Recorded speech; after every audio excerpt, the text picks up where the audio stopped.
हरे कृष्णा।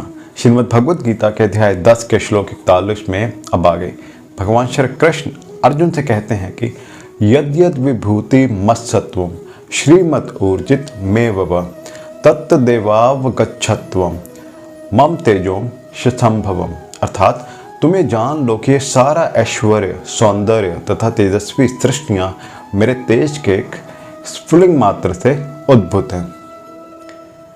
किसी भी तेजस्वी या सुंदर सृष्टि को, चाहे वह अध्यात्म जगत में हो या इस जगत में, कृष्ण की विभूति का अंश रूप ही मानना चाहिए।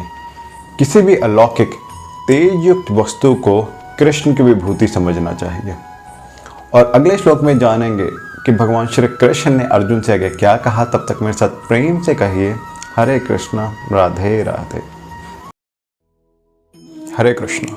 श्रीमद् भगवद गीता के अध्याय 10 के आखिरी श्लोक 42 में अब आगे भगवान श्री कृष्ण अर्जुन से कहते हैं कि अथवा बहु नैतेन किम ज्ञातेन तव अर्जुन विष्ठभ्य हमिदम कृष्णम मे कांक्षेन स्थितो जगता।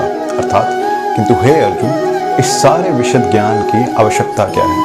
मैं तो अपने एक अंश मात्र से इस संपूर्ण ब्रह्मांड में व्याप्त होकर इसको धारण करता हूँ। परमात्मा के रूप में ब्रह्मांड की समस्त वस्तुओं में प्रवेश कर जाने के कारण परमेश्वर का सारे भौतिक जगत में प्रतिनिधित्व है। भगवान यहाँ पर अर्जुन को बताते हैं कि ये जानने की कोई सार्थकता नहीं है कि सारी वस्तुएं किस प्रकार अपने पृथक पृथक ऐश्वर्य तथा उत्कर्ष में स्थित हैं। उसे तो बस ये जान लेना चाहिए कि सारी वस्तुओं का अस्तित्व इसलिए है क्योंकि कृष्ण उनमें परमात्मा रूप में प्रविष्ट है। ब्रह्मा जैसे विराट जीव से लेकर एक क्षुद्र चींटी तक इसलिए विद्यमान है क्योंकि भगवान उन सब में प्रविष्ट होकर उनका पालन करते हैं। और इस प्रकार श्रीमद् भगवद गीता के अध्याय 10 श्री भगवान का ऐश्वर्य का भक्ति वेदांत तात्पर्य पूर्ण हुआ।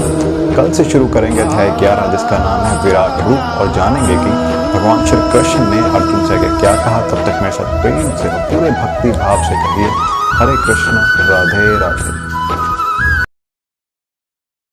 श्रीमद् भगवद गीता के अध्याय 11 विराट रूप के पहले श्लोक में अब आगे अर्जुन ने भगवान श्री कृष्ण से कहा मद अनुग्रहाय परमम गुह्यम अध्यात्म संगीतम यत्पुयोक्तम वचस्तेन मोहयम विक्तो मम।